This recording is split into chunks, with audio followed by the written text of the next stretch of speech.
Assalamualaikum warahmatullahi wabarakatuh. Baiklah, di sini kita akan mempresentasikan hasil diskusi kita, yaitu tentang modeling colorectal cancer, global dataset, dan prediction. Di sini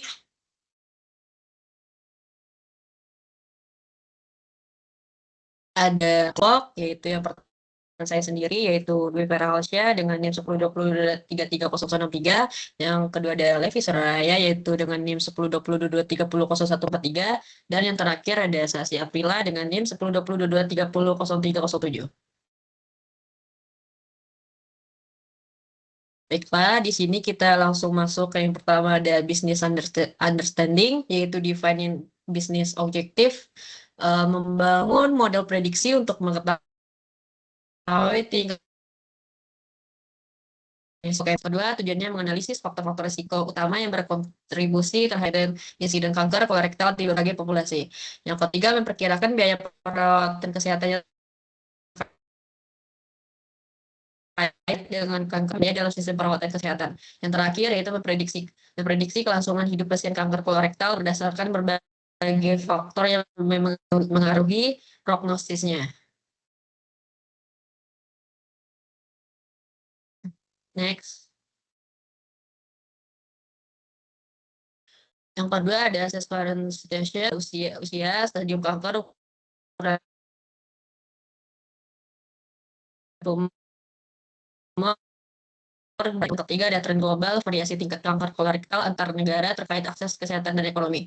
Terakhir ada masukan stakeholder, informasi dari dokter, pemerintah, dan perusahaan asuransi. Yang ketiga ada formula data mining problem, yaitu prediksi risiko kanker kolorektal berdasarkan faktor-faktor, usia, riwayat merokok, dan ukuran tumor. Yang kedua ada prediksi kelangsungan hidup pasien berdasarkan faktor-faktor yaitu stadium kanker serta ukuran tumor. Yang keempat ada determine project objektif, yaitu tujuan proyeknya membangun model prediksi akurat untuk risiko dan kelangsungan hidup kanker kolorektal. Kriteria keberhasilannya adalah akurasi model 75%, minimalisasi kesalahan prediksi risiko tinggi atau precision dan recall. Pengurangan biaya perawatan kanker kolorektal melalui prediksi risiko. Next.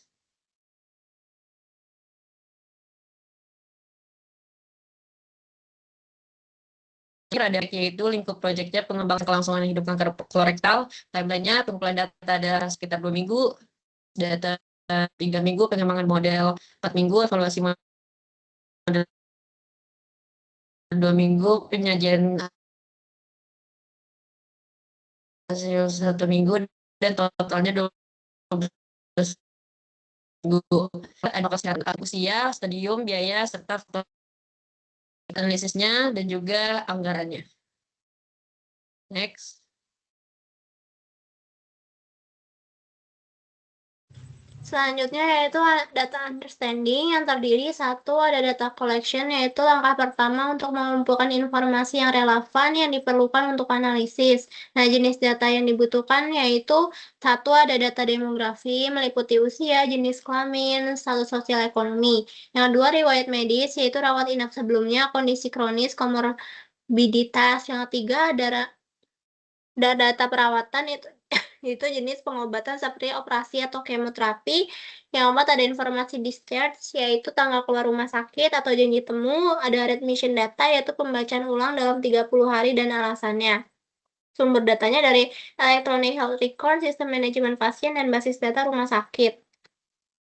Selanjutnya yaitu data exploration yang terdiri dari 28 kolom dan 167.497 entry yang berisi informasi demografi seperti ID pasien, negara, usia, jenis kelamin, informasi medis yaitu stadium kanker, ukuran tumor, dan lain sebagainya. Yang ketiga ada data populasi yaitu tingkat insiden dan moralitas per 100.000, data faktor geografis dan ekonomi yaitu urban atau rural, klasifikasi ekonomi negara, dan sebagainya. Dan yang terakhir ada prediksi kelangsungan hidup. Nah, tipe data yang digunakan yaitu kombinasi antara numerik dan kategorikal. Yang ketiga yaitu ada data description, yaitu analisis eksplorasi data yang dilakukan untuk menggali pola, hubungan antar variabel, dan mendeteksi masalah dalam data. Nah, mencakup yang pertama ada distribusi seperti usia, ukuran tumor, biaya kesehatan, dan yang kedua yaitu korelasi, yaitu tidak ada korelasi linier yang signifikan antara variabel numerik seperti age, tumor size dan healthcare cost, dan diperlukan metode analisis lanjutan seperti regresi multivariat atau klasterisasi. Yang terakhir, yaitu ada data quality assessment, yaitu penilaian kualitas data penting untuk memastikan data memenuhi standar yang diperlukan. Nah, masalah yang diidentifikasi yaitu duplikasi, nilai hilang, inkonsistensi format, outlier, dan nilai noisy. Nah, solusi yang digunakan yaitu imputasi, standarisasi, penghapusan duplikat, dan outlier bila perlu.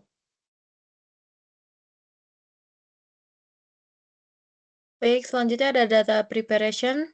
Ini adalah tahap penting dalam penambangan data yang bertujuan untuk memastikan data bersih, konsisten, dan siap digunakan dalam proses analisis serta pemodelan. Yang pertama ini ada data cleaning, yaitu tahap penting dalam menyiapkan data sebelum pemodelan. Tujuannya adalah memastikan data bersih, konsisten, dan siap diproses. Prosesnya mencakup data cleaning, data integration, data reduction, dan data transformation. Yang kedua ada data integration, yaitu menangani missing value seperti age, tumor size dan healthcare cost. Lalu menghapus duplikasi, yaitu mendeteksi dan hapus entry dengan pension ID ganda. Yang ketiga ada koreksi inkonsistensi, yaitu standarisasi kategori. Next. Yang ketiga ada data integration, yaitu gabungan data dari berbagai sumber. Lalu ada menggunakan pension ID sebagai kunci utama dan hasil akhir satu entry lengkap per pasien. Yang keempat ada data reduction, yaitu dimensionality reduction, menggunakan PCA untuk mengurangi jumlah fitur tanpa menghilangkan informasi penting.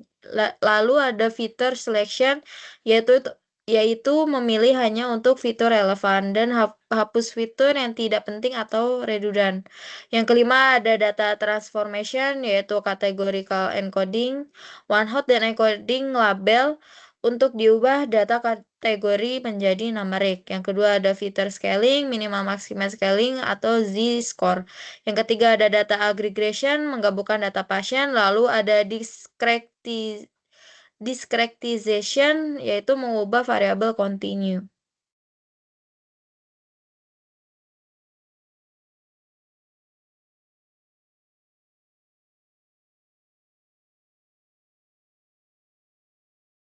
Baik, selanjutnya ada metode yang dipilih. Di sini kita menggunakan metode Random Forest Classifier, yaitu algoritma Ensemble Learning yang menggunakan banyak decision tree dan menggabungkan hasil prediksinya melalui voting mayoritas.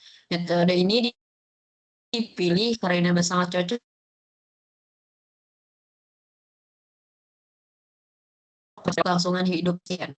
Random Forest mampu menangani data besar dan kompleks serta robust terhadap outlier, nilai hilang, dan inkonsistensi. Selain itu, metode ini dapat memberikan informasi tentang fitur yang paling berpengaruh terhadap hasil prediksi sehingga mendukung analisis faktor risiko dalam proyek ini.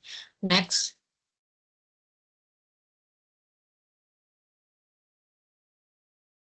Selanjutnya yaitu pengertian, yaitu Random Forest Classifier adalah algoritma ensemble learning berbasis decision tree yang digunakan untuk klasifikasi.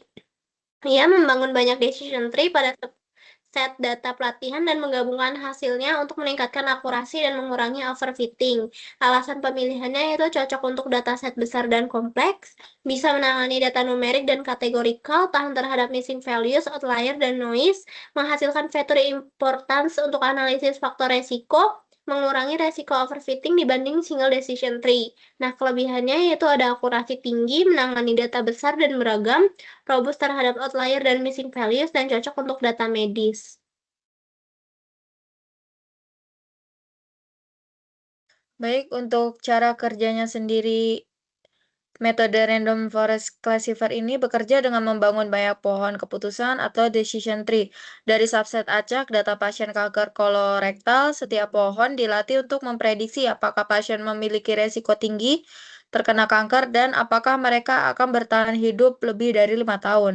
Hasil akhir ditentukan melalui voting mayoritas dari semua pohon. Metode ini mampu menangani data besar dan kompleks yang berisi fitur numerik dan kategorikal seperti usia, stadium kanker, riwayat merokok, dan sebagainya. Random forest juga dapat mengukur fitur mana yang paling berpengaruh terhadap hasil prediksi, sehingga membantu dalam menganalisis faktor risiko utama. Model ini dinilai menggunakan akurasi, precision, dan recall, dan cocok juga digunakan karena robust terhadap outlier, missing value, dan noise dalam data medis. Baik, terima kasih. Sekian dulu untuk presentasi kita. Maaf jika masih ada kesalahan. Terima kasih dan assalamualaikum warahmatullahi wabarakatuh.